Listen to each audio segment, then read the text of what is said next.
ओम सभी को नमस्ते। मंत्रोच्चारण। ओम सहनाववतु सहनौ भुनक्तु सह वीर्यं करवावहै तेजस्विनावधीतमस्तु मा विद्विषावहै। ओम शांति शांति शांति। हाँ जी, शतपथ ब्राह्मण की कक्षा संख्या 29 है। तीसरे अध्याय के दूसरे ब्राह्मण के 13वें खंड तक हमने विचार किया है। पिछले प्रसंग में जुवा को लेकर के, उपभृत को लेकर के, ध्रुवा को लेकर के, श्रुवा को लेकर के, श्रुक को लेकर के चर्चा हुई और उसी चर्चा के अंतर्गत जुवा में कितने बार घी लेना है और उपभृत में कितने बार घी लेना है, उस प्रसंग को चलाया है। उसी प्रसंग को आगे बढ़ाते हुए 14वें खंड में बोला जा रहा है, स यद चतुर्जुवाम गृह्णन्। वो जो अध्वर्यु है वो जुवा में 4 बार घी को लेता हुआ। स यद चतुर्जुवाम गृह्णन्, जुवाम जुवा में, चतुः 4 बार, आज्य को गृह्णन् ग्रहण करता हुआ, भूय आज्यम गृह्णाति, अधिक मात्रा में वो आज्य को, घी को ग्रहण करता है। और ऐसा ग्रहण करते हुए क्या कहना चाहते हैं, तो कहते हैं अत्तारम एव एतत् परिमिततरम कनियांसम कुर्वन्।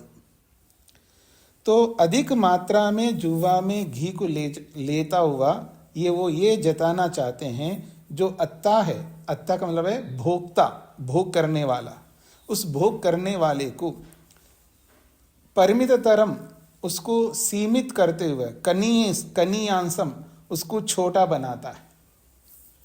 क्योंकि भोक्ता को परिमित होकर के रहना होता है, उसको छोटा बन करके रहना होता है। और जो भोज्य है, भोग्य है, उसको अपरिमित होना होता है, उसको अधिक मात्रा में होना होता है और उसको बड़ा होना होता है। क्योंकि बड़े में से ही हम खा सकते हैं, ये इसका तात्पर्य है। तो ऐसा कनियांसम कुर्वन्, जब उसको, अत्ता को, भोक्ता को सीमित करता हुआ, छोटा बनाता हुआ, तस्मिन् वीर्यम बलम दधाति, उस भोक्ता में वीर्य को और बल को दधाति, स्थापित करता है, उसको शक्तिशाली बनाता है, बलवान बनाता है, इसका ही तात्पर्य है। और अल्प मात्रा में खाने से ही वीर्यवान और बलशाली बनता है, अधिक मात्रा में खाने से रोगी बनता है। अथ यद अष्टौ कृत्वा उपभृति गृह्णन्, जब अध्वर्यु उपभृति में, यानी उपभृत नामक उस चम्मच में 8 बार करके घी को ग्रहण करता है। यद अष्टौ कृत्वा उपभृति गृह्णन्, उपभृति, उपभृत में, अष्टौ कृत्वा 8 बार करके आज्य को गृह्णन् ग्रहण करता हुआ, कनीय आज्यम गृह्णाति। पहली बात तो वो आज्य को कनीय, थोड़ी मात्रा में ग्रहण करता है, यानी अल्प मात्रा में ग्रहण करता है। और ऐसा ग्रहण करता हुआ आद्यम एव तद अपरिमिततरम भूयांसम कुर्वन्, वो जो आद्य है, आद्य कहते हैं भोग्य वस्तु को, भोगने योग्य वस्तु को, वो ऐसा करता हुआ, वो आद्यम एवं, उस भोग्य को ही, अपरिमिततरम, उसको असीमित, बिना परिमाण का, भूयांसम, बहुत बड़ा, कुर्वन्, करता है। तो ऐसा बहुत बड़ा करता हुआ, तम अवीर्यम अबलियांसम करोति, उसको अवीर्य अर्थात अल्प वीर्य वाला, अल्प बल वाला बनाता है। इसका तात्पर्य आपको स्पष्ट हो रहा है जी? जब मात्रा अधिक होती है, अधिक मात्रा में जब कोई चीज होती है उसका बल जो है कम रहता है और उसका वीर्य भी कम रहता है। जब मात्रा कम होती है तो उसका वीर्य अधिक होता है, उसका बल अधिक होता है। ये इसका तात्पर्य है यहाँ पर। तस्मात्, इसीलिए, उत राजा अपाराम विषम प्रावसाय अपि एकमेव वेश्मना एव जिनाति। अब इसको स्पष्ट किया जा रहा है, तस्मात्, इसीलिए, उत, निश्चित रूप से जो राजा होता है वो अपाराम विषम, अपार अर्थात बहुत अधिक, विषम प्रजा को, विष शब्द प्रजा के लिए आता है, तो अपाराम विषम बहुत सारी प्रजा को, प्रावसाय अपने नीचे रखते हुए, अपने नियंत्रण में रखते हुए, प्रावसाय अपि अपने नियंत्रण में रखते हुए ही, एकवेश्मना एव, एक ही राजभवन में रहता हुआ, एकमात्र राजभवन में रहता हुआ उन सब पर जिनाति, राज्य करता है, उनका पालन करता है। त्वत् यथा त्वत् कामयते तथा सचते। आप देखेंगे प्रारंभ से आपने नोटिस किया हो, ये जो संस्कृत में बीच बीच में जो अव्यय आते हैं ना, बहुत सारे अव्यय आते हैं। हा, वा, वै, च, त्वत्, यत्, तथा, यथा, ये बहुत सारे आते हैं। तो यहाँ त्वत् शब्द जो है ये अव्यय है और निरुक्त के अनुसार त्वत् का अर्थ होता है और, समुच्चय अर्थ को कहने वाला होता है त्वत्। तो कहते त्वत् और, यथा त्वत् कामयते। अब दूसरी बार आ गया, पहले त्वत् आया, फिर यथा, फिर उसके बाद फिर त्वत्। त्वत् यथा और जैसे, त्वत् कामयते। अब त्वत् का अर्थ और नहीं होगा यहां पर, त्वत् का अर्थ जो कामना करता है। और यानी पहले वाक्य में बोला है, राजा अपार प्रजा को अपने नीचे रखते हुए, अपने नियंत्रण में रखते हुए, एक राजभवन में रहता हुआ उन पर पालन करता है। त्वत् और, यथा जैसे, त्वत् कामयते जो जो उसकी कामना होती है, अर्थात जैसी उसकी इच्छा होती है, तथा सचते वैसा ही उन पर नियंत्रण करता है। जैसा वो चाहता है प्रजा को वैसा चलाता है, ये इसका तात्पर्य है। अब इसको अन्यथा अर्थ में मत लीजिएगा, आजकल के राजाओं को ध्यान में रख कर के अर्थ मत लीजिएगा, उसकी जैसी मर्जी वैसे राज चलाता है, ऐसा नहीं है। जैसी वो उसकी कामना होती है वैसा ही राज्य चलाता है, वैसा ही नियंत्रण करता है। ये वेदानुकूल नियंत्रण करने वाला राजा है। क्योंकि जो राजा बनता था पहले प्राचीन काल में, वैदिक युग में, चतुर्वेद विद, जो चारों वेद पढ़ा हुआ व्यक्ति ही राजा बन सकता था, और चारों वेदों को पढ़ी हुई ही रानी बन सकती थी। इसलिए वो ज्यादा पढ़े लिखे होते थे, ज्यादा जानकार होते थे। चारों वेदों को पढ़ने का तात्पर्य आप लोगों को स्पष्ट हो रहा है जी। चारों वेदों को पढ़ने का तात्पर्य होता है 4 ब्राह्मण सहित 4 वेद, 4 ब्राह्मण सहित 4 वेद, 6 अंग, 6 उपांग, ये सब पढ़ने होते हैं, तब 4 वेदों को पढ़ा हुआ माना जाता है। इतने सारे शास्त्र पढ़ा हुआ व्यक्ति कितना विद्वान होता होगा, कितना बड़ा अनुचान होता होगा। और इन सबको मात्र पढ़ना ही नहीं, इन सबको पढ़ने के बाद फिर चारों वेदों के 4 उपवेद हैं, और उन चारों उपवेदों में एक उपवेद जो राजा के लिए आवश्यक है, धनुर्वेद, उसमें निष्णात होना पड़ता था, तब जाकर के वो राजगद्दी संभाल सकता था। तब वो जब पालन करता है तो उस राज्य का पालन कैसे कर सकता है, आप कल्पना करके देख लीजिएगा।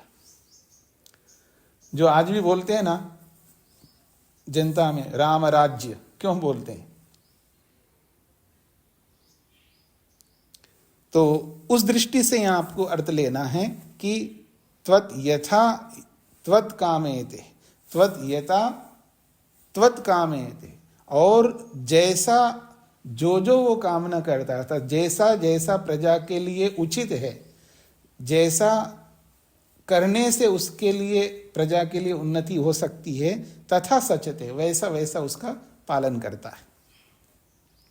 एतेन उ अ तद्वीर्येण। अब देखिएगा ये जो अव्यय साथ में जुड़ते हैं, ये आप लोग जो ये जानते हैं, ये जो कविताएं करते हैं, कविताएं लिखते हैं लोग, उसमें कुछ मुर्कियां लगाते रहते हैं उस कविता को सुंदर बनाने के लिए, उसका माधुर्य बनाने के लिए। ऐसे बहुत सारे नियम हैं लिखने के। ऐसी शैली में यहाँ पर ये लिखा हुआ है, ये साहित्यिक भाषा है। उत्तम साहित्य जो है कैसा होता है, ब्राह्मण ग्रंथों से स्पष्ट होता है। एतेन उ अ तद्वीर्येण। अब देखिएगा एतेन के बाद उ आया है, उ ए अव्यय है और हा भी अव्यय है, और तद, तो एतेन उ अ तद्वीर्येण, तद तो यहाँ अव्यय नहीं है, तद कहते हैं एतेन उ अ तद्वीर्येण, उसी वीर्य से, एतेन तद्वीर्येण का मतलब है उसी वीर्य से ये सब काम करता है राजा। ये जो राजा यथा कामेते तथा सचते जो कहा है, ये किस आधार पर ऐसा कर रहा है? जैसी उसकी कामना होती है और वैसा ही पालन करता है प्रजा का। किस सामर्थ्य से करता है, उस बात को यहाँ पर हेतु के रूप में बताया जा रहा है। एतेन उ ह तद वीर्येण, ये उसी वीर्य के कारण से, उसी सामर्थ्य के कारण से, उसी ब्रह्मचर्य के कारण से ऐसा करता है। आगे है यद जुहुवाम भूय आज्यम गृह्णाति। यद जुहुवाम भूय आज्यम गृह्णाति, जो जुवा में, जुवा नामक जो चम्मच है घी का, उसमें जो बहुत अधिक घी ग्रहण करता है। अब इतना बोल करके वापस उसी वाक्य को दोहरा देगा, यद जुवाम गृह्णाति, दोबारा उसी वाक्य को बोला, स यद जुवाम गृह्णाति। अब यह निश्चयार्थ को बताने के लिए दोबारा आया है। निश्चित रूप से जो जुवा में अध्वर्यु घी को ग्रहण करता है, जुवा एव तज्जु होती, वो इसलिए ग्रहण करता है क्योंकि उसी से उसको आहुति देनी है।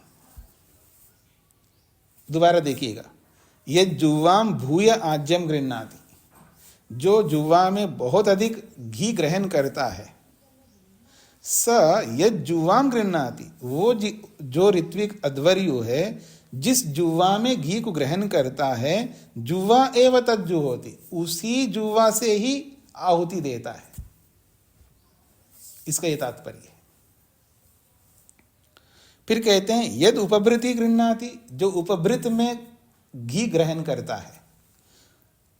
पीछे बताया था ना, यद उपभृति गृह्णाति, जो उपभृत में घी लेता है, उसको भी जुवा एव तज्जु होती, उसको जुवा से ही आहुति देता है। लेता तो उपभृत में, लेकिन उपभृत में से जुवा में लेकर के फिर आहुति देता है। सीधा सीधा उपभृत से नहीं दे रहा है, वो भी एक चम्मच होता है, उपभृत भी एक चम्मच है, उसमें घी लेता है, पर उससे आहुति नहीं दे रहा है।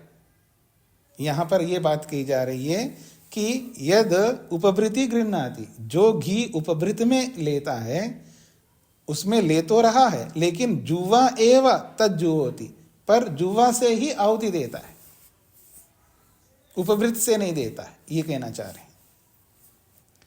क्यों नहीं देता उपभृत से, उसको आगे बताएंगे। यहां तक स्पष्ट हो गया जी, 14वें खंड तक। आगे बढ़ता हूं मैं। तद आहु, इस संबंध में कुछ विद्वान ऐसा कहते हैं, क्या? कस्मै उ तर्री उपभृति गृह्णीयात्, कस्मै उ तर्री उपभृति गृह्णीयात्, जब उपवृत्त से आहुति नहीं देना है, फिर किस लिए उस उपवृत्ति में घी ग्रहण कर रहा है?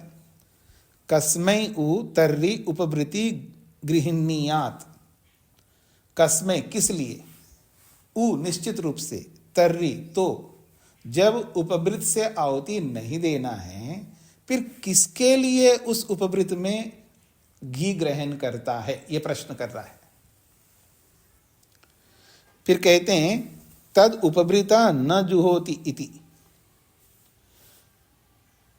वो कह रहे हैं जब उपवृत्त से आहुति, उपवृत्त में घी ग्रहण कर रहा है, वो किस लिए ग्रहण कर रहा है? जबकि उपवृता न जुहोति, उससे तो आहुति दे नहीं रहा है उपवृत्त से।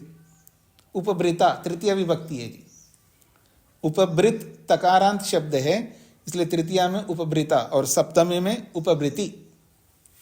कहते हैं जब आप उपवृत्त में घी ले रहे हो तो किसके लिए ले रहे हो, जबकि उस उपवृत्त से आप आहुति नहीं दे रहे हो।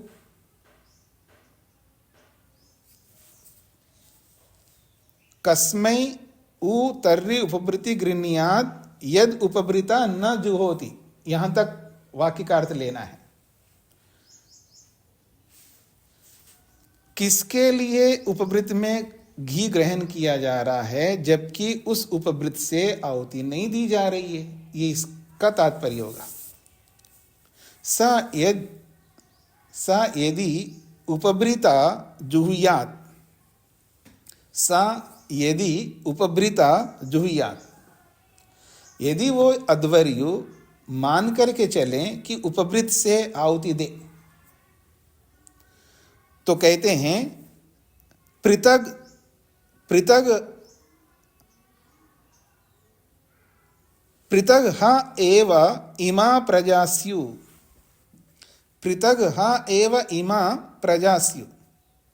वो कह रहे हैं अगर किसी कारण से उपवृत्त से वो आहुति दें तो उसकी प्रजा जो है उस राजा से अलग हो जाएंगे।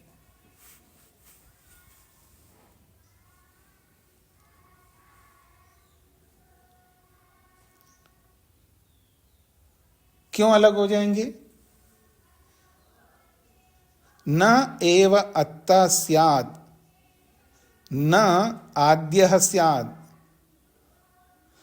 न एव अत्ता स्यात्, न तो भोक्ता होगा, न एव अत्ता स्यात्, न तो भोक्ता होगा, न आद्या स्यात्, न भोग्य होगा। मतलब वहां आत्ता नहीं रह पाएगा और न भोग्य रह पाएगा। ये इसलिए कहना चाह रहे हैं क्योंकि उपवृत्त जो है जिसमें 8 बार ले रहा है, उसी से आहुति देने के लिए नहीं ले रहा है, वो एक प्रकार से भोग्य के रूप में उसको रखना है और उसमें से लेते हुए जुवा से आहुति देना है, क्योंकि जुवा जो है आत्ता के रूप में है और उपवृत्त जो है वो भोग्य के रूप में है। एक तो भंडार के रूप में है और उस भंडारन से, उस भंडार से निकाल करके आत्ता खाता रहता है आहुति के रूप में। तो जो भंडारन है और उसी को आप उसी में से आहुति दोगे तो भंडारन में कुछ नहीं बचने वाला है, क्योंकि भोग्य को अधिक मात्रा में रहना होता है और भोक्ता को कम मात्रा में लेना होता है, उसमें से थोड़ा थोड़ा निकाल करके लिया जा रहा है। ऐसा ही इसका तात्पर्य है। तो इसलिए कहना चाह रहे न एव आत्ता स्यात् न आद्या स्यात्, न तो भोक्ता रह पाएगा और न भोग्य रह पाएगा। अथ यद जुवा एव समानीय जुहोति, अथ इसीलिए जो जुवा से ही समानीय, यानी जुवा से ही जुहोति, समानीय उस उपवृत्त से लेकर के जुवा से ही आहुति दी जाती है, इसका ये तात्पर्य है। तस्माद् इमा विशः क्षत्रियाय बलिम हरन्ति, तस्माद् इसीलिए इमाह विशः, ये जो सारी प्रजा जो है क्षत्रियाय बलिम हरन्ति, क्षत्रिय के लिए बलि देते हैं।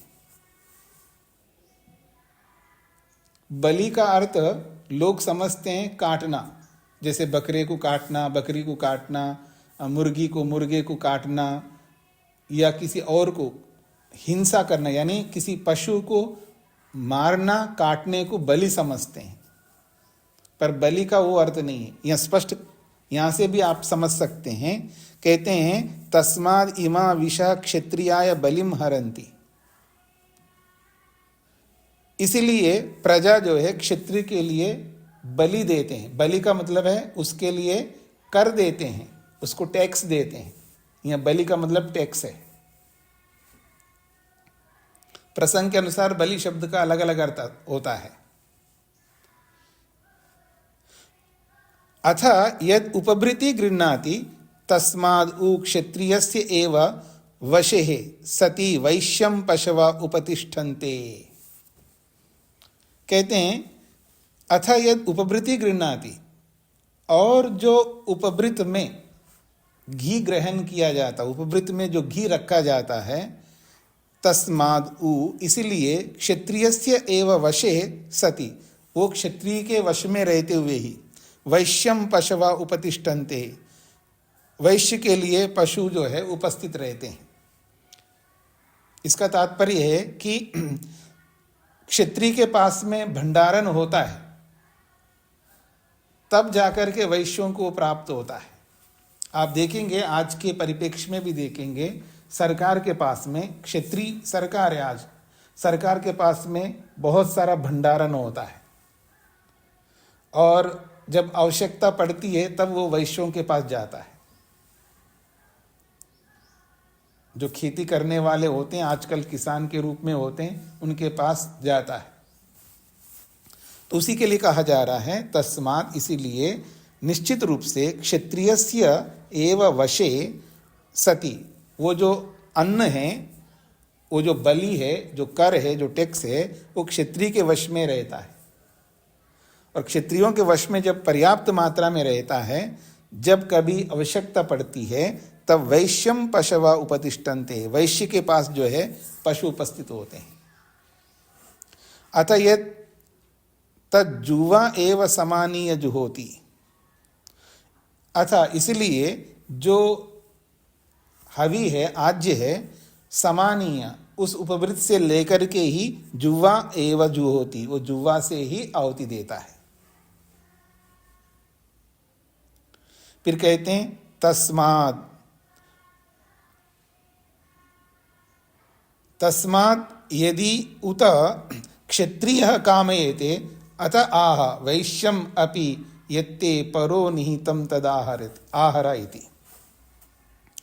तस्मात् यदि उत क्षत्रियः कामयेते, जब कभी क्षत्रिय की इच्छा होती है, अगर जब कई बार क्या होता है, क्षत्रिय के पास भंडारण बहुत होता है, और जब वो बांटता है जनता के लिए, तो उसका भंडारण भी समाप्त होने लगता है या समाप्त हो जाता है। जब क्षत्रिय के पास समाप्त होता है, तो फिर वो किससे मांगेंगे? फिर वो वैश्य से मांगेंगे। और वैश्य के पास जब होता है तो वो क्षत्रिय को देंगे, और जब क्षत्रिय के पास होता है तो वैश्य को देंगे। पहले तो क्षत्रिय वैश्य को देता, ये बोला है। अब कह रहे हैं जब क्षत्रिय को आवश्यकता है तब वैश्य देता है। उसी बात को लेकर कह रहे हैं तस्मात्, तस्मात्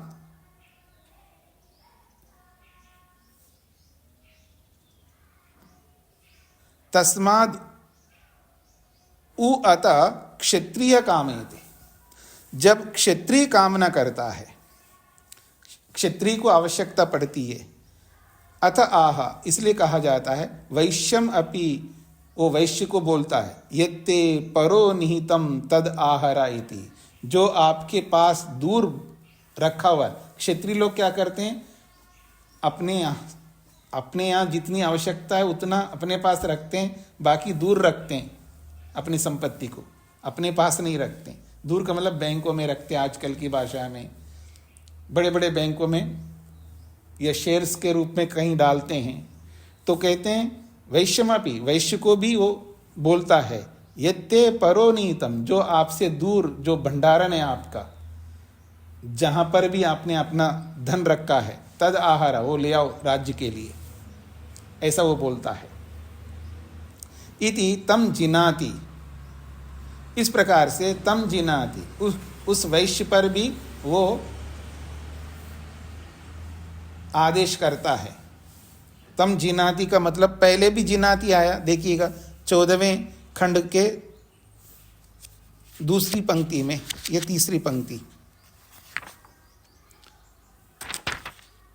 चौथी पंक्ति में आई, पता नहीं आपके में कौन सी पंक्ति है, पर 14वें खंड में भी जिनाति आया, राज्य करता है, पालन करता है अर्थ में है। अब यहां पर भी तम जिनाति का मतलब है उस वैश्य पर नियंत्रण करता है। तम जिनाति उस वैश्य पर भी, उसके धन पर नियंत्रण कर, उस वैश्य का जो भी धन है उस पर भी नियंत्रण करता है वैश्य। त्वद यथा त्वद कामयते तथा सचते, कहते हैं और यथा तत् कामयते, उस वैश्य के पास जो कुछ भी धन आदि संपत्ति है उसकी जैसी कामना करता है, तथा सचते वैसा ही उसका पालन करता है, उसका नियंत्रण करता है, उस पर, उसका प्रजा पर खर्च करता है। एतेन ऊहा तद वीर्येन, ये सब कार्य कैसे करता है? ये उसी वीर्य से करता है, उसी सामर्थ्य से करता है, उसी संयम से करता है। हाँ जी, आगे बढ़ता हूं जी। 16वां खंड। तानि वा एतानि छंदोभ्य आज्यानि गृह्यन्ते। तानि वा एतानि आज्यानि छंदोभ्य गृह्यन्ते। वो ये जो आज्य है जो लिया जा रहा था पीछे, जुवा में 4 बार, उपवृत में 8 बार, इस तरह का जो आज्य लिया जा रहा था, उस आज्य रूपी घी को लेकर के आगे कहा जा रहा है तानी वा एतानी आज्यानि। वे ये जो आज्य हैं वो आज्य छंदोभ्य गृह्यन्ते, छंदों के लिए ही ग्रहण किया जाता है। स यद चतुर्जुवाम गृह्णाति गायत्रे तद गृह्णाति। उसको स्पष्ट कर रहे हैं खोल करके, जो छंदों के लिए जो आज्य लिया जा रहा है उसको खोल करके समझाया जा रहा है। स यद चतुर्जुवाम गृह्णाति, वो जो अध्वर्यु है, जुआ में जो 4 बार घी को लेता है, वो 4 बार घी क्यों ले रहा है? तो कह रहे हैं गायत्री तद गृह्णाति, वो गायत्री छंद के लिए ग्रहण करता है। फिर कहा यद अष्टौ कृत्वा उपवृत्ति गृह्णाति, जो 8 बार करके उपवृत में घी लेता है, वो क्यों लेता है? तो कहते हैं त्रिष्टुभ जगतीभ्याम तद गृह्णाति, त्रिष्टुभ छंद के लिए और जगती छंद के लिए वो उस घी को ग्रहण करता है। फिर कहा अथ ये चतुर्ध्रुवायाम गृह्णाति, पीछे ये भी बताया था ध्रुवा में 4 बार घी ग्रहण करता है, तो जो ध्रुवा में 4 बार घी को ग्रहण करता है वो क्यों ग्रहण करता है? तो कहा अनुष्टुभे तद गृह्णाति, वो अनुष्टुभ छंद के लिए ग्रहण करता है। तो आगे कहा जा रहा है वाग वा अनुष्टुभ। ये जो अनुष्टुभ छंद है वास्तव में है क्या? तो उत्तर दे रहे हैं वाग वा अनुष्टुभ, निश्चित रूप से ये जो अनुष्टुभ है वो वाणी है। क्यों अनुष्टुभ वाणी है? तो कहा जा रहा है वा इदम सर्वम प्रभवती, वो जो वाणी है इदम सर्वम प्रभवती, इस संपूर्ण प्रजा का वो पालन करता है या पालन करती है, या उनको संपूर्ण प्रजा को वो समर्थ कर देती है। वाणी जो है, चाहे वो वेदवाणी कहो या उत्तम वाणी कहो, उस वाणी से वाचः, उस वाणी से इदम सर्वम प्रभवती, संपूर्ण प्रजा जो है समर्थ होती है, शिक्षित होती है, उत्तम बनती है, ऐसा आप कह सकते हैं। तस्माद् उ ध्रुवाया एव सर्वो यज्ञ प्रभवती, इसलिए कहना चाहते हैं ध्रुवाया एव, ध्रुवा ही से सर्वो यज्ञ प्रभवती, सारे यज्ञ जो है समर्थ होते हैं। याद आ रहा है आप पीछे इनकी चर्चा जब कर रहे थे प्रारंभ में, ब्राह्मण के प्रारंभ में, कि जुवा जो है दाई भुजा है, उपवृत बाई भुजा है, श्रुवा जो है शरीर है, अध्यात्म को लेकर के बोला था। फिर आगे आदिभौतिक को लेकर के बोला था, ये जो द्युलोक है वो जुवा है, अंतरिक्ष लोक जो है उपवृत है। याद आ रहा है आप लोगों को? और ये जो ध्रुवा है वो पृथ्वी लोक है, ऐसा बोला था। अब आइए यहाँ पर ये जो कहा जा रहा है, ध्रुवाया एव सर्वो यज्ञ प्रभवति, वहां पर भी बोला था, उसी बात को यहाँ दोहराया जा रहा है। तस्मात्, इसीलिए, उ निश्चित रूप से ध्रुवा से ही सारे यज्ञ समर्थ होते हैं, परिपूर्ण होते हैं। अब ध्रुवा, आप ध्रुवा नामक चम्मच ले लो अथवा ध्रुवा से पृथ्वी ले लो, दोनों ले सकते हैं। तो कहते हैं ध्रुवा से ही सभी यज्ञ जो है समर्थ होते हैं। इयम व अनुष्टुप, कहते हैं इयम व अनुष्टुप, ये जो ध्रुवा है मानो ये अनुष्टुप है, अथवा ये जो पृथ्वी है ये अनुष्टुप के समान है। इयम व अनुष्टुप, इयम का मतलब है पृथ्वी, इयम पृथ्वी अनुष्टुप, ये जो पृथ्वी है ये अनुष्टुप है। या यूं भी कह सकते ये जो ध्रुवा है ये अनुष्टुप है, क्योंकि ध्रुवा का संबंध पृथ्वी के साथ जोड़ा था पीछे, इसलिए ध्रुवा शब्द से आप पृथ्वी भी ले सकते हैं और ध्रुवा चम्मच भी ले सकते हो। तो कहते हैं इयम व अनुष्टुप, ये जो ध्रुवा है ये अनुष्टुप है, अथवा ये जो पृथ्वी है ये अनुष्टुप है। अस्यैव इदम सर्वम प्रभवति, इस पृथ्वी से ही संपूर्ण प्रजा जो है समर्थ होती है।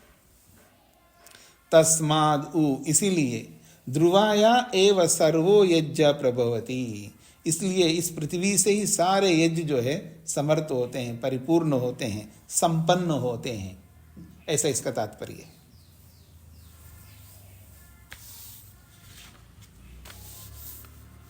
हाँ जी, आपको कोई अभिप्राय कुछ समझ में ना आए तो जरूर पूछ सकते हैं। आगे बढ़ता हूं जी मैं, 17वां खंड।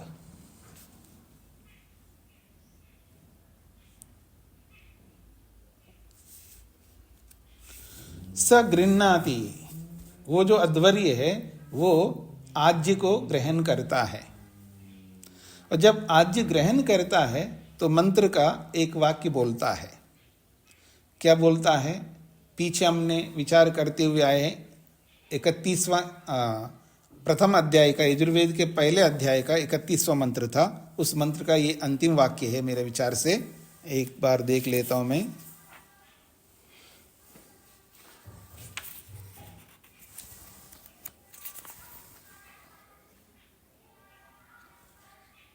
हाँ जी, अंतिम वाक्य है उस मंत्र का।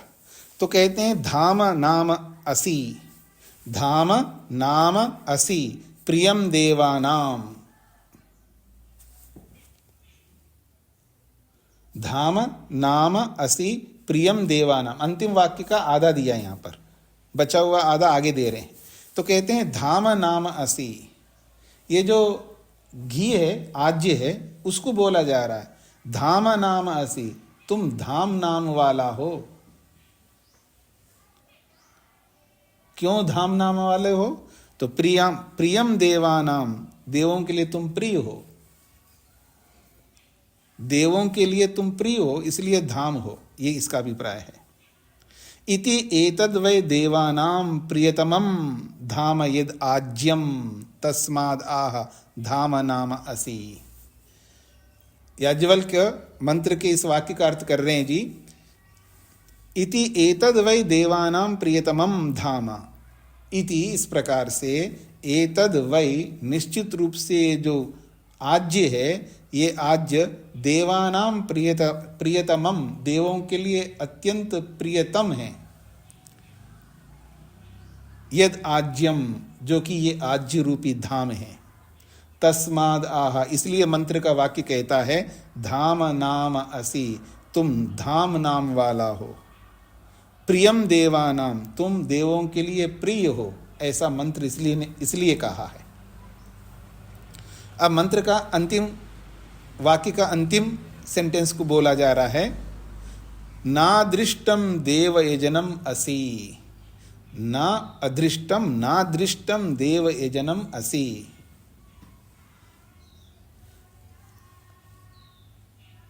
नादृष्टम का अर्थ होता है, देवयजनम शब्द का तो अर्थ आपको पीछे आया था, बताया था। देवयजनम देवों के लिए उपयुक्त जो स्थान है उसको देवयजनम कहते हैं। जो यज्ञ कुंड है, जो यज्ञ वेदी है, उन सबको देवयजनम कहते हैं। तो देवों के लिए यजन करने योग्य स्थान को देवयजन कहते हैं। और अनादृष्टम देवयजनमसि, तुम साधारण नहीं हो, अनादृष्ट हो। अनादृष्ट कहते हैं शुद्ध पवित्र को, त्रुटि रहित को। तो अनादृष्टम देवयजनमसि, तुम दोष रहित देवयजन हो। ये जो घी है ना, आज्य है, उसके लिए बोला जा रहा है। अनादृष्टम शब्द जो है वो घी आज्य के लिए आ रहा है। अनादृष्टम देवयजनम असि, तुम साधारण नहीं हो, दोष रहित शुद्ध पवित्र उपयोग करने योग्य देवयजनम, देवयजन के लिए तुम हो इति। अब इसका अर्थ करते हुए कह रहे हैं, वज्रो ही आज्यम, आज्य जो है वज्र है, पीछे बोला था। आज्य को वज्र शब्द से बोला है। वज्रो ही आज्यम, आज्य साधारण नहीं है, वो वज्र के समान है। तस्माद आह, इसलिए कहा है अनादृष्टम देवयजनमसि। वज्र जो है जी, दुष्टों का नाश करता है, दुष्टों का विनाश करता है, यूं कहिए दुष्ट विनाशक होता है। वज्र प्रहर जो है, जो इंद्र वज्र प्रहर करता है, वो दुष्टों के नाश के लिए करता है। तो ये जो आज्य है ये भी वैसा ही है, इसलिए इसको कहा वज्रो ही आज्यम। ये आज्य जो है ये घी वज्र के समान है। तस्माद आह, इसलिए मंत्र का वाक्य बोलता है, अनादृष्टम, तुम दोष रहित हो, सशक्त हो, देवयजनम, देवयजन के लिए असि हो। ये इसका तात्पर्य है। अब चलिए इस 18वें खंड को पूरा करके फिर मंत्र को देखते हैं। स एतेन यजुषा, स वो जो अध्वर्यु है, एतेन यजुषा, इस यजु मंत्र के द्वारा ये सब क्रियाएं कर रहा होता है, उसको स्पष्ट किया जा रहा है। सकृत जुवाम गृह्णाति, एक बार जुवा में यजुष मंत्र यानी यजुर्वेद के मंत्र को बोलता हुआ एक बार जुवा में घी को ग्रहण करता है। त्रिहि तूष्णीम, और 3 बार जो है बिना मंत्र बोले ही ग्रहण करता है। मंत्र का अर्थ यहाँ पूरा मंत्र नहीं होता है, मंत्र का वाक्य होता है। जैसे यहाँ पर बताया ना, जितना जितना वाक्य बोला है उतना उतने वाक्य को भी मंत्र कहते हैं। तो कहते हैं स एतेन यजुषा, वो इसी यजु मंत्र से सकृत जुवाम गृह्णाति, एक बार मंत्र बोलता हुआ जुवा में घी ग्रहण करता है। त्रिहि तूष्णीम, और 3 बार जो है बिना मंत्र बोले ही शांत होकर के ग्रहण करता है। क्योंकि जुवा में कितने बार लेना है? 4 बार लेना है।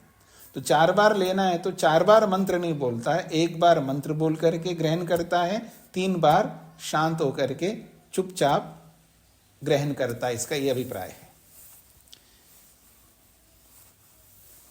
फिर कहते हैं त्रितूष्णीम हो गया, फिर एतेन एव यजुषा, और उसी यजुष के माध्यम से सकृत उपवृत्ति गृह्णाति, एक बार उपवृत्त में घी को ग्रहण करता है। और सप्तकृत्वा तूष्णीम, और 7 बार जो है बिना मंत्र बोले ही घी ग्रहण करता है। क्योंकि 8 बार लेना होता है उपवृत्त में, तो एक बार मंत्र बोलता है और 7 बार बिना मंत्र बोले चुपचाप घी ग्रहण करता है। एतेनेव यजुषा, उसी यजुर्वेद के मंत्र से सकृत ध्रुवायाम गृह्णाति, एक बार ध्रुवा नामक चम्मच में घी को ग्रहण करता है। त्रिहि तूष्णीम, और 3 बार बिना मंत्र के ग्रहण करता है। फिर कहा तद आहु, हाँ यहां तक हो गया। तद आहु, इस संबंध में ये जो जुवा में एक बार मंत्र बोलता है 3 बार बिना मंत्र के, उपवृत में एक बार मंत्र बोलता है बिना मंत्र के 7 बार, ध्रुवा में एक बार मंत्र बोल करके 3 बार शांत होकर के, ये सारी जो बातें कही है इसको लेकर के तद आहु कुछ लोग कहते हैं। क्या कहते हैं? वो कहते हैं त्रिहि त्रि एव यजुषा गृह्णात, त्रिहि त्रि एव यजुषा गृह्णात। वो कहते हैं 3 बार यजुर्मंत्र बोल करके ग्रहण करना चाहिए, अर्थात हर बार मंत्र बोल करके ग्रहण करना चाहिए। क्यों? त्रिवृद्धि यज्ञ, क्योंकि यज्ञ त्रिवृद्ध है, 3 प्रकार से यज्ञ होता है, 3 प्रकार से यज्ञ होता है, इसलिए उस यज्ञ को त्रिवृद्ध कहते हैं। त्रिवृद्ध, त्रिवृद्धि। तो यज्ञ 3 प्रकार का होता है, या यज्ञ से 3 प्रकार के लाभ होते हैं, इसलिए 3 बार करके बोलना चाहिए, ऐसा वो कहना चाहते हैं कुछ लोग। अब उस पर याज्ञवल्क्य कहते हैं तद नु सकृत सकृदेव अत्र ऊह एव त्रिगृहीतम संपद्यते। वो कहते हैं ऐसा 3 बार करके नहीं करना है, वो कहते हैं सकृत सकृत एव अत्र, एक बार करके ही ग्रहण करना चाहिए। तो जब एक बार करके ग्रहण करेंगे तो त्रिगृहीतम संपद्यते, वो 3 बार ग्रहण किया हुआ जैसा होता है। इसको इस तरह समझ लीजिएगा, यहां पर जुवा में एक बार मंत्र बोला गया है, फिर उपवृत में लेते समय एक बार मंत्र बोला गया है, और ध्रुवा में एक बार लेकर के मंत्र बोला गया, तो 3 बार हो गए जी। तो वो कहते हैं, कुछ लोग ये कहते हैं जुवा में जब घी ग्रहण किया जा रहा है तो 3 बार बोल करके ग्रहण करना चाहिए, उपवृत में भी 3 बार बोल करके ग्रहण करना चाहिए, ऐसे ध्रुवा में भी 3 बार मंत्र बोल करके ग्रहण करना चाहिए। ये कुछ लोगों का कहना है। याज्ञवल्क्य कहते हैं नहीं, सकृत सकृत एव अत्र, एक बार करके ही बोलो। तो जब एक बार करके बोला जा रहा है तो तीनों को मिला करके त्रि बन जाएंगे, ऐसा कहना चाहते हैं। अर्थात एक बार बोलो तो एक को मिलाएंगे तो 3 हो जाएंगे, बस 3 बार ग्रहण करने का विधान है। तो एक के साथ 3 बार बोलो, या एक के साथ एक बार बोलो, तो 3 तो हो ही जाते हैं। ये इसका तात्पर्य है। कुसुम जी को क्या कहना है जी? स्वामी जी नमस्ते जी। स्वामी, केवल ये घी भरने का काम है, यज्ञ करने का काम नहीं है, जैसे स्वाहा बोल करके हम यज्ञ करते हैं? हाँ जी, यहाँ पर लेने के लिए बोला जा रहा है, और ये भी बोला है ना, जुवा से आहुति देता है, ये भी तो बोला है।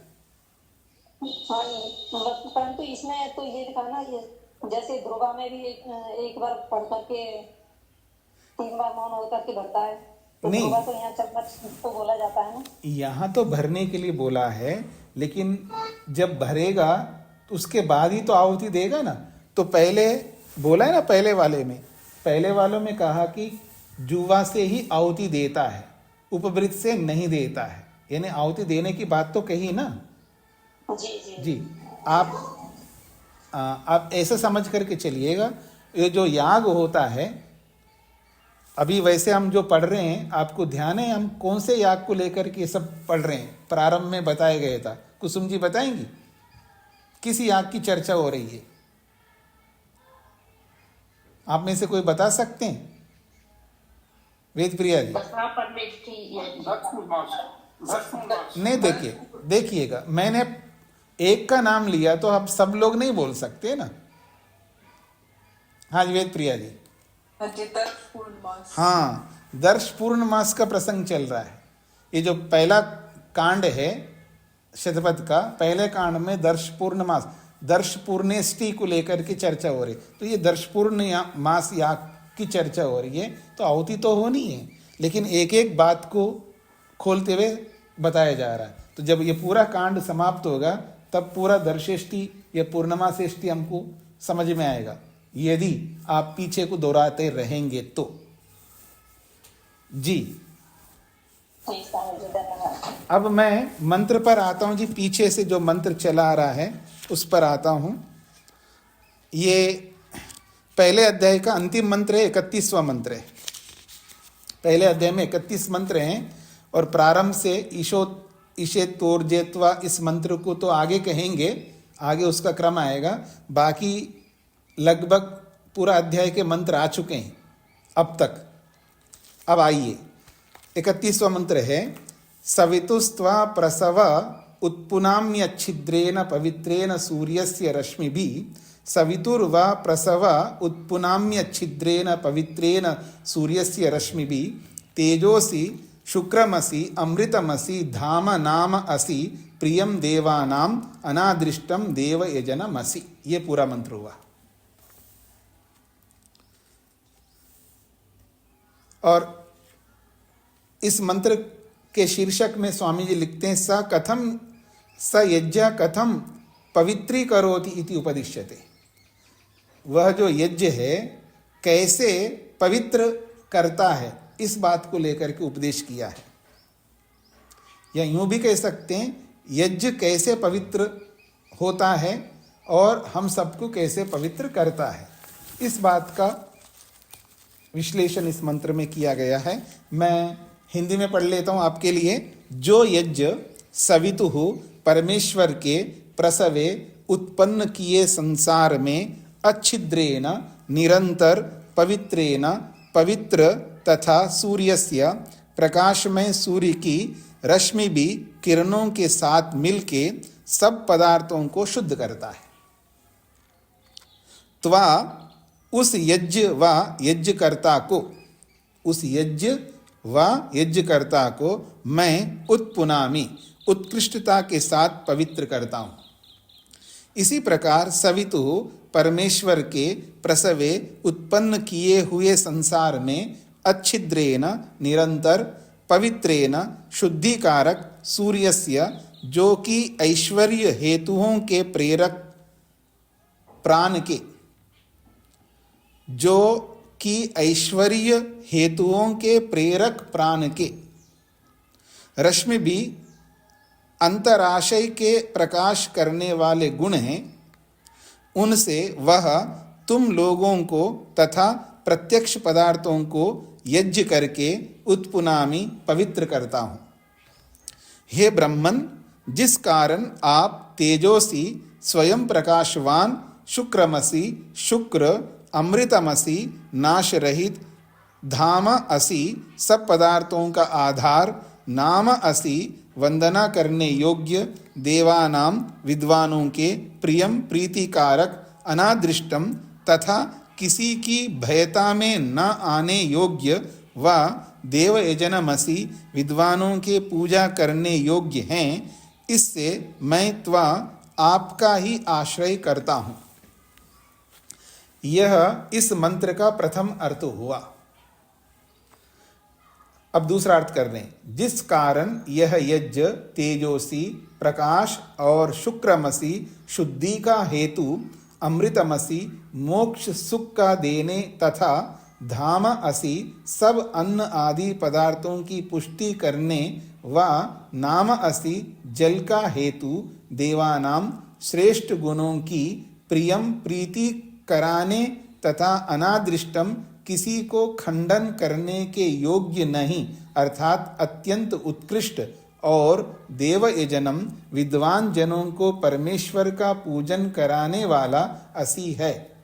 इस कारण इस यज्ञ से मैं सवितुः जगदीश्वर के प्रसवे उत्पन्न किए हुए संसार में अच्छिद्रेण निरंतर पवित्रेण अतिशुद्ध यज्ञ का अतिशुद्ध यज्ञ व सूर्यस्य ऐश्वर्य उत्पन्न करने वाले परमेश्वर के गुण अथवा ऐश्वर्य के उत्पन्न कराने वाले सूर्य की रश्मि भी विज्ञान आदि प्रकाश व किरणों से वह तुम लोग व प्रत्यक्ष पदार्थों को उत्पुनामि पवित्र करता हूं, यह दूसरा अर्थ हुआ। भावार्थ, इस मंत्र में श्लेषालंकार है। देखिएगा, श्लेषालंकार शब्द का अर्थ आप लोगों को स्पष्ट हो गया होगा कि मंत्र एक ही है, मंत्र के पद एक जैसे हैं, लेकिन दो प्रकार के अर्थ यहां पर निकाला। जब दो प्रकार के या तीन प्रकार के या अलग अलग अर्थ निकालते हैं, एक शब्द के अलग अलग अर्थ जब निकाले जाते हैं, उसको श्लेष कहते हैं, श्लेष अलंकार कहते हैं। तो इस मंत्र में श्लेष अलंकार है। परमेश्वर यज्ञ विद्या के फल को जानता है। परमेश्वर यज्ञ विद्या के फल को जानता है कि जो तुम लोगों से अनुष्ठान किया हुआ यज्ञ है, वह सूर्य की किरणों के साथ रहकर अपने निरंतर शुद्ध गुण से सब पदार्थों को पवित्र करता है, तथा वह उसके द्वारा सब पदार्थों को सूर्य की किरणों से तेजवान, शुद्ध, उत्तम रस वाले, सुखकारक, प्रसन्नता का हेतु, दृढ़ और यज्ञ कराने वाले पदार्थों को उत्पन्न करके उनके भोजन, वस्त्र से शरीर की पुष्टि, बुद्धि और बल आदि शुद्ध गुणों को संपादन करके सब जीवों को सुख देता है। ऐसा वो यज्ञ होता है। फिर कहा है ईश्वर ने, इस अध्याय की संगति बता रहे हैं। ईश्वर ने इस अध्याय में मनुष्यों को शुद्ध कर्म के अनुष्ठान, दोष और शत्रुओं की निवृत्ति, यज्ञ क्रिया के फल को जानने, अच्छी प्रकार पुरुषार्थ करने, विद्या के विस्तार करने, धर्म के अनुकूल प्रजा पालने, धर्म के अनुष्ठान में निर्भयता से स्थिर रहने, सबके साथ मित्रता से वर्तने, वेदों से सब विद्याओं का ग्रहण करने और कराने को, शुद्धि तथा परमेश्वर के लिए प्रयत्न करने को आज्ञा दी है। सो यह सब मनुष्यों को अनुष्ठान करने के योग्य है। आप स्वामी जी के भाष्यों को पढ़ेंगे, आप एक अध्याय पूरा होने के बाद उस अध्याय में उसका सार अंत में बता देते हैं। फिर जब अगला अध्याय आएगा, इस पूरे अध्याय का और अगले अध्याय के साथ संबंध भी जोड़ते हैं। इस अध्याय का पहले वाले अध्याय के साथ संबंध है, ये भी जोड़ते हैं वो। हाँ जी, अब आप में से किसी कुछ पूछ। हाँ, वेद प्रिया जी। स्वामी जी, उपभृत को बायां हाथ और जुहू को दायां हाथ और ध्रुवा को धड़ बताया जी। तो ऐसे ही वो चम्मच भी हुए, तो धड़ जैसे बड़ा होता है, ऐसा ध्रुवा भी बड़ा चम्मच माना जाएगा, सबसे बड़ा चम्मच ध्रुवा? नहीं, ऐसा नहीं है, ऐसा नहीं है, ऐसा नहीं है। सीधा सीधा उसी का उस तरह का रखने का ऐसा कुछ नहीं है। केवल एक उपमा दे दी है उनको, उसको ऐसा समझो, उसको ऐसा समझो। उससे ये नहीं समझना है कि अब धड़ तो बहुत बड़ा होता है, बहुत बड़ा चम्मच होता है, ऐसा नहीं है। हाँ, आप देखेंगे, आप जुवा को देखिएगा, उपभृत को देखिएगा, ध्रुवा को देखिएगा, ये तीन चम्मच ऐसे होते हैं जो बड़े बड़े दिखते हैं। सुरवा थोड़ा सा अलग प्रकार का होता है, छोटा सा होता है, पर इसमें भी अंतर है। आप सभी को ये समझना है कि ये जो याग होते हैं, जो भी याग, दर्शिष्टि से लेकर के अश्वमेध पर्यंत जो याग होते हैं, अलग अलग याग, ये अलग अलग, यानी यजुर्वेद के अनुसार अलग प्रक्रिया से होते हैं, ऋग्वेद के अनुसार अलग प्रक्रिया से होते हैं, सामवेद के अनुसार अलग प्रक्रिया से होते हैं, और अथर्ववेद के अनुसार कुछ अलग प्रक्रिया, कुछ ना कुछ अंतर होते हैं। क्योंकि आपने जब श्रोत सूत्र पढ़े थे तो चारों वेदों के अलग अलग श्रोत सूत्र हैं, और चारों श्रोत सूत्रों में, चारों वेदों के श्रोत सूत्रों में अलग अलग कुछ ना कुछ भेद है। इसलिए वो चम्मचों में भी थोड़ा छोटा बड़ा होने का भेद आएगा आपको, उसका विशेष ध्यान मत दीजिएगा। मुख्य बात यह है कि केवल तुलना बना उसके साथ जोड़ करके बताया है। दाएं भुजा, बाएं भुजा, धड़, द्युलोक, अगर आप उसी तरह देखना चाहेंगे तो मैं आदि भौतिक में ले जाता हूँ इसको, कि जुवा को तो द्युलोक बता दिया, ठीक है जी, और उपवृत्त को जो है अंतरिक्ष लोक बता दिया, और ध्रुवा को जो है पृथ्वी लोक बता दिया। तो पृथ्वी लोक का मतलब धरती, तो धरती बड़ी है या द्युलोक बड़ा है, तो उस तरह का नहीं देखना है, बस केवल उपमा दे दिए, उसके समान समझना है जी। ठीक है। और किसी को कुछ पूछना है जी? बाकी तीसरा ब्राह्मण तो हम कल ही देखेंगे।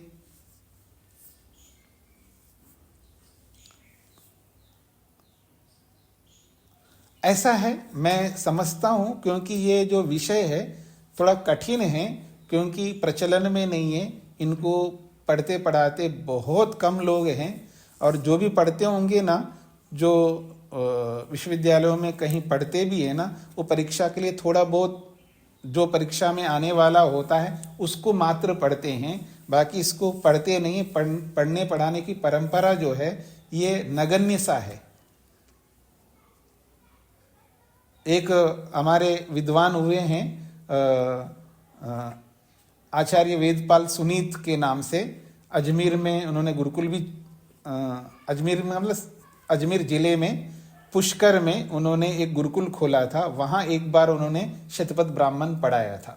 और आज से मैं बता रहा हूँ आपको, मेरे विचार से ये होगा 2000 के बीच, यानी 24 साल पहले, 24-25 साल पहले की बात बता रहा हूँ। और उन्होंने जब पढ़ाया तो आचार्य बुद्धदेव विद्यालंकार से उन्होंने पढ़ा था, वो कभी अपने समय में, तो बहुत कम इसका पठन पाठन रहा है हमारी परंपरा में। पौराणिक परंपरा में होता होगा तो वहाँ पर भी वो केवल मूल को देखते हैं, भाष्य में नहीं जाते हैं, और वो केवल एक, क्योंकि उनको कम से कम किसी को एक वेद पढ़ना होता है ना, क्योंकि सोमयाग करने का जब अधिकारी बनना होता है उनको, तो हर कोई सोमयाग करने का अधिकारी नहीं बनता है। वही ब्राह्मण सोमयाग कर पाता है जो, अर्थात सोमयाग का यजमान बन पाता है, जिसने कम से कम एक वेद पढ़ा हो। तो एक वेद पढ़ना का मतलब है, मान लीजिए यजुर्वेद को पढ़ना है उसको, तो यजुर्वेद को याद करता है, यजुर्वेद के ब्राह्मण को याद करता है। इस पूरा जो ब्राह्मण हम पढ़ रहे हैं ना, इन सबको याद करता है, बस केवल याद करता है। मूल वेद को याद करता है, ब्राह्मण को याद करता है, 6 अंगों को याद करता है, 6 उपांगों को याद करता है, इतना उसको याद करना होता है। सब मूल को याद करता है। फिर उसके बाद 5 महायज्ञ प्रतिदिन दोनों समय करता है, पंचमा यज्ञ दोनों समय करता है। आप देखेंगे आपको आश्चर्य होगा, 5 यज्ञों को प्रतिदिन दोनों समय करना। फिर उसके बाद 15 दिन में दर्शेष्टि करना, 15 दिन में पूर्णमासेष्टि करना, और उसके बाद चातुर्मास्यष्टि करना। ऐसे कुछ इष्टियां हैं, उन सबको करना है। और ऐसा लगातार जब करता है तो उसको एक उपाधि मिलती है अग्निहोत्री, तब वो अग्निहोत्री बनता है। फिर उस ब्राह्मण को अधिकार होता है सोमयाग करने का। और जब अधिकारी तो बन गया, लेकिन सोमयाग करने का सामर्थ्य नहीं है उसके पास में, अर्थात इतना खर्च करके वो नहीं कर पाता है। फिर उसके लिए स्पॉन्सर्स को ढूंढना पड़ता है। जिस समय हमने सोमयाग को देखा था पहली बार, उस समय आज से 25 साल पहले की बात कर रहा हूं मैं, जब मैं सोमयाग को लाइव प्रत्यक्ष देखा था, उस समय 1 करोड़ रुपए खर्च हुआ था सोमयाग को करने के लिए। और आज अगर करते हैं, ठीक ठाक हो जाए तो 10 करोड़ तो चाहिए। वो ब्राह्मण वैसे ब्राह्मण है, उसके पास तो 1 करोड़ क्या पता नहीं, होता ही नहीं। वैसे ब्राह्मण तो ब्राह्मण होता, और ये सब याद करने में जो लगा रहता है, उसके पास कहाँ पैसा होगा। यजमान वो बनता है, और आप में से कुछ होंगे श्रेष्ठी लोग, वो स्पॉन्सर बनते हैं। तो तो स्पॉन्सर बनने का लाभ उनको मिलता है, यजमान बनने का उनका लाभ मिलता है। तो दोनों मिलकर के फिर सोमयाग करते हैं। इसलिए मैं हंसी में कहता हूँ आप में से कोई सोमयाग करवाना चाहते हो तो मैं तैयार हूँ, करवा लूँगा। बुलाऊंगा तो उन्हीं को, पंडितों को जो करने वाले होते हैं, पर आप यजमान नहीं बन सकते। यजमान को भी ढूंढना है और यज्ञ कराने वाले ऋत्विकों को भी ढूंढना है, तब जाकर के ये सोमयाग हो सकता। तब आप देख सकते ढंग से, जैसा होना चाहिए वैसा। तैयार है जी आप में से कोई स्पॉन्सर बनने के लिए? 10 लोग भी मिलके कर सकते हो, बस केवल 1-1 करोड़ देना होगा। ठीक है, अब आपको समझना है कि दक्षिणा होती क्या है। आपने स्रोत ग्रंथों में तो पढ़ा है ना, दक्षिणा कैसी देनी होती है। हर यज्ञ के लिए दक्षिणा निश्चित होती है और कितनी कितनी दक्षिणा देनी होती है आप सब ने पढ़ा है, जितने भी लोग मेरी कक्षा में बैठे थे। स्रोत ग्रंथ में धर्म ग्रंथ भी आपने पढ़ा है, गृह्य सूत्र भी आपने पढ़ा है, धर्म सूत्र पढ़ा है, गृह्य सूत्र पढ़ा है और स्रोत सूत्र पढ़ा है। तो कितनी कितनी दक्षिणा दी है वहां पर बताई गई। जैसी दक्षिणा देने के लिए शास्त्र में बताया, वैसी ही दक्षिणा देने के लिए इतने पैसे लगते हैं। एक तो आधा पैसा तो दक्षिणा में जाएगा, आधा पैसा जो उस तामझाम को, उस याग को करने के लिए, और फिर जो लोग देखने के लिए आते हैं उनको खिलाने के लिए इतने पैसे लगेंगे। जो आप लोग शादियां करवाते होंगे ना, जो शादियां करवाते, जो लोग 50 लाख 60 लाख या 1 करोड़ 2 करोड़ कई करोड़ लगा के शादियां करते हैं ना, ये शादी से भी बड़ा तामझाम है। बस ये है कि ये थोड़ा सा शास्त्रीय ढंग से होगा तामझाम, और वो आजकल के हिसाब से होगा, पर ढंग से सोमयाग देखने को आपको मिलेगा।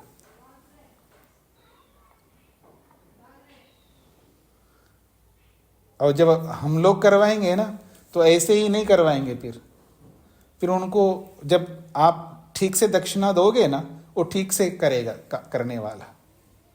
जैसा हम कहेंगे शास्त्र के अनुसार वैसा करेगा, समझाते हुए करेगा। हमें चिंता नहीं है कि 10 दिन में, 11 दिन में या 15 दिन में, तुम लगाओ कितने दिन, दक्षिणा तो मिलेगी उतनी ही आपको, वो भी बहुत होगी, वो भी बहुत होगी। वो कर लेगा, हम जितने दिन कहेंगे उतने दिन कर लेगा वो सोमयाग को।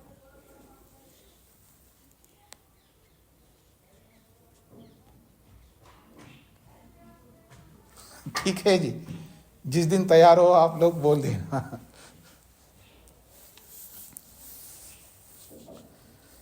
अच्छा, आप तैयार ना भी हो, कम से कम देखने के लिए तैयार हो, निकाल सकते इतने दिन आप लोग सोमयाग को देखने के लिए? सब छोड़ना पड़ेगा, घर बार जो भी आप जो भी करते हो सब छोड़ करके फिर सोमयाग को देखना, वहीं रहना है। उतना तो खर्चा कर लोगे ना, होटल का और जो भी खाने पीने का। ठीक है जी, कोई बात नहीं, आगे बढ़ते हैं जी। ओम शांति शांति शांति। सबको नमस्ते जी।